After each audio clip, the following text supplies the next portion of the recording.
Assalamualaikum warahmatullahi wabarakatuh.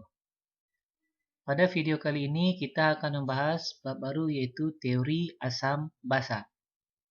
Konsep dasar mengenai asam dan basa. Asam adalah zat yang memiliki rasa masam dan bersifat korosif atau merusak.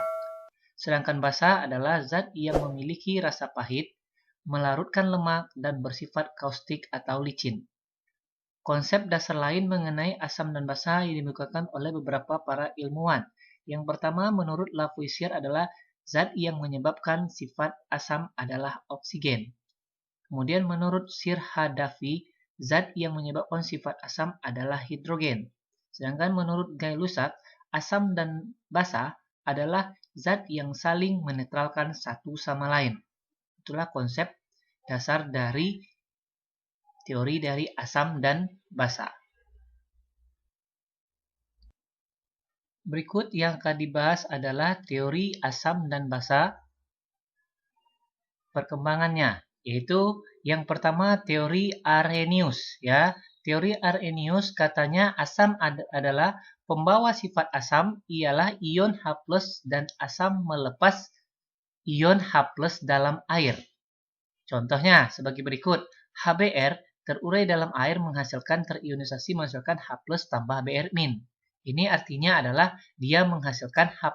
Jika dalam air menghasilkan H+, berarti dia adalah asam. Nah, kalau jika H+-nya 1, menurut asam Arrhenius, berarti dia adalah, jika H+-nya 1 disamakan asam monovalen. Itu asam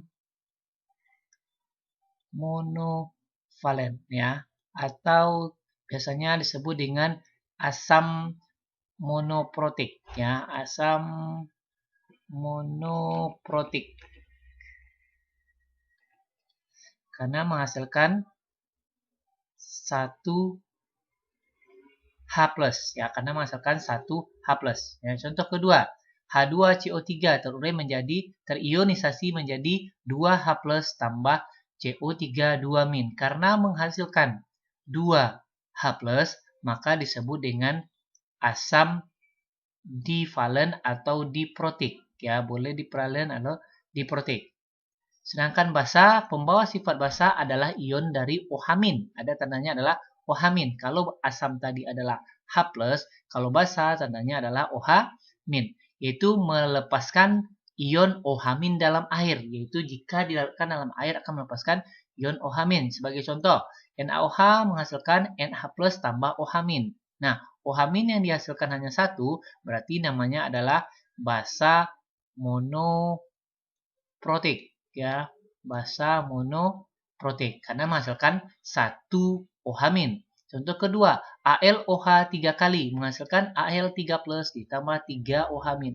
Karena menghasilkan 3 OH-, maka disebut dengan basa. Kalau lebih dari 2 disebut dengan poliprotik atau disebut juga dengan polivalen. Itu menurut teori Arrhenius, yaitu tidak asam di dalam air akan menghasilkan H+, sedangkan basa dalam air akan menghasilkan ion OH-. Oke, masuk kita ke teori yang kedua, yaitu teori Bronsted-Lowry. Kalau menurut Bronsted-Lowry, asam adalah spesies atau zat yang merupakan donor proton atau H+, yaitu yang menyumbangkan H+. Kalau yang menyumbangkan H+, berarti dia kelebihan H. Sedangkan basa adalah spesies atau zat yang melupakan akseptor proton atau H+. Akseptor adalah menerima H, ya, yang berarti yang kekurangan H. Sebagai contoh, pada reaksi ini NH4+ ditambah H2O menghasilkan NH3 tambah H3O+. Nah, dapat kita pastikan bahwa pasangannya NH4, pasti pasangannya itu dengan NH3, ya, pasangannya dengan NH3.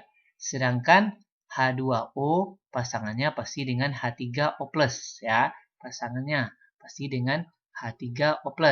Nah, kemudian kita lihat kalau asam ini pasangannya ini NH3+ pasangannya NH3+, sedangkan H3O+ adalah H2O. Nah, kita lihat. Katanya asam kelebihan merupakan donor, akan menyumbangkan. Berarti kelebihan H.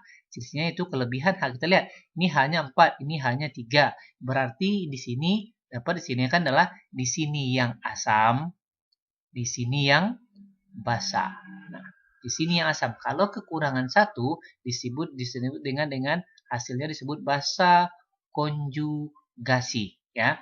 Basa konjugasi. Kalau di antara dua ini mana yang asam dan mana yang basa? Di sini hanya 2, di sini hanya 3. Lebih banyak hanya di sini. Berarti di sini yang asam, di sini yang basa. Untuk hasilnya atau produknya disebut dengan asam basa konjugasi. Jadi pasangan asam basa konjugasi adalah NH4+ dengan NH3. Dan pasangan basa asam konjugasi adalah H2O dan H3+. Nah, kalau ditanya yang manakah asam basa asam konjugasi, lihat saja satu asam kelebihan 1H, basa kekurangan 1H secara simpelnya. Kan? Jadi pasangan asam basa konjugasi adalah NH4+ dan NH3. Sedangkan pasangan basa asam konjugasi adalah H2O dan H3O+. Nah, sekarang ada pertanyaan seperti ini. Jika asam konjugasi dari, asam konjugasi dari H2O, asam konjugasi, berarti dia ini bersifat sebagai basa. Kalau asam konjugasi kita tinggal tambahkan H2O-nya saja. Kita tambahkan kita tambahkan H+-nya saja, tambahkan H+. Jadi hanya berubah menjadi hanya 3 O-nya. Kalau karena dia ini muatan 0, berarti karena H+, berarti tambah H3O+. Ya, kalau bertambah H, tambah H-nya. Kemudian asam konjugasi dari HPO4 2-, berarti ini adalah basa. Untuk menjadikan asam konjugasinya, tambahkan 1 H-nya. Kalau tambah 1 H-nya, hanya jadi 2H2PO4. Kalau plus bertambah, otomatis minnya berkurang. Jadi jawabannya adalah H2PO4-. Kemudian untuk basa konjugasi, ya. Untuk basa konjugasi. Untuk basa konjugasi berarti H2O ini bersifat sebagai asam. Berarti bersifat sebagai asam. Berarti untuk menjadikan basanya berarti dikurangi hanya 1. Berarti hanya dikurangi 1 jadilah OH. Kalau H dikurangi 1, minnya yang bertambah. Kemudian kalau seperti ini HPO4 2-. Jadikan basa konjugasinya ini sebagai asam. Untuk jadikan basanya hanya dikurangi 1. Berarti PO4. Jadi minnya bertambah. PO4-3. Jadi itulah pasangan asam basa konjugasi dari H2O dan HPO4. Jadi dalam hal ini H2O dan HPO4 2- itu disebut dengan amfiprotik. Yaitu apakah amfiprotik? Yaitu yang bisa sebagai asam, bisa sebagai basa. Kita lihat, sebagai asam dia bersifat di sini dia sebagai asam, basanya ini. Dia sebagai basa, asamnya ini. Itu disebut dengan amfiprotik. Oke, masuk kita teori yang ketiga, yaitu teori asam basa Lewis. Menurut Lewis, asam adalah spesies atau zat akseptor pasangan elektron. Akseptor tadi adalah menerima pasangan elektron. Berarti menerima berarti dia kekurangan pasangan elektron. Sedangkan basa adalah spesies atau zat donor pasangan elektron. Donor berarti kelebihan pasangan elektron. Sebagai contoh, NH3 tambah BF3 menjadi NH3BF3.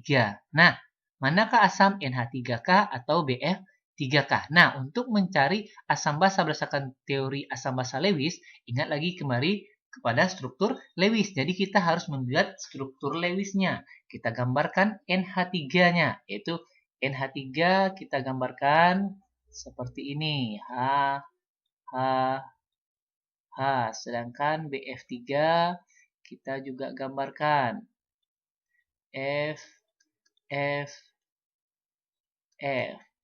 Menjadilah HNH BF.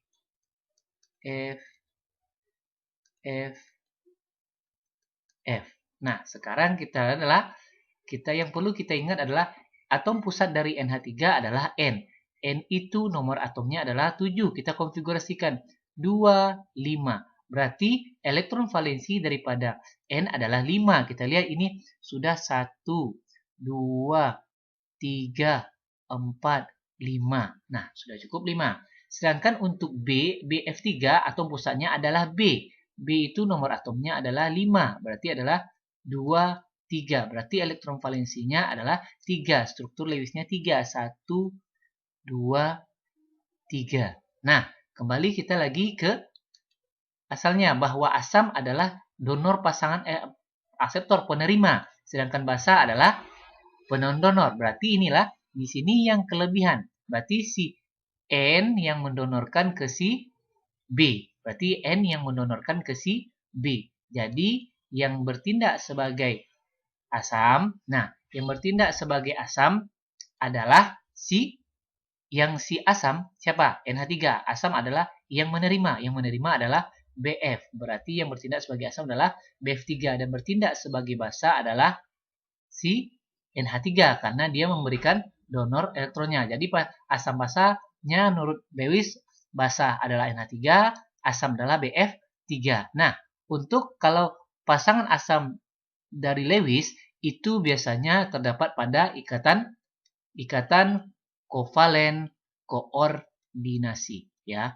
koordinasi. Nah, secara simpelnya bahwa dalam struktur asam menentukan asam basa Lewis bahwa dalam senyawa struktur Lewis harus mempunyai kelebihan pasangan elektron. Berarti dia bertindak sebagai basa. Sedangkan yang pas atau kekurangan berarti dia bertindak sebagai asam. Demikianlah video pembelajaran kali ini. Semoga dapat dipahami dan dimengerti. Akhir kata, Assalamualaikum warahmatullahi wabarakatuh. Jangan lupa like, comment, share, and subscribe my YouTube channel Rovens Chemfan dengan membunyikan tanda lonceng. Oke, sampai jumpa di video pembelajaran selanjutnya. Bye-bye.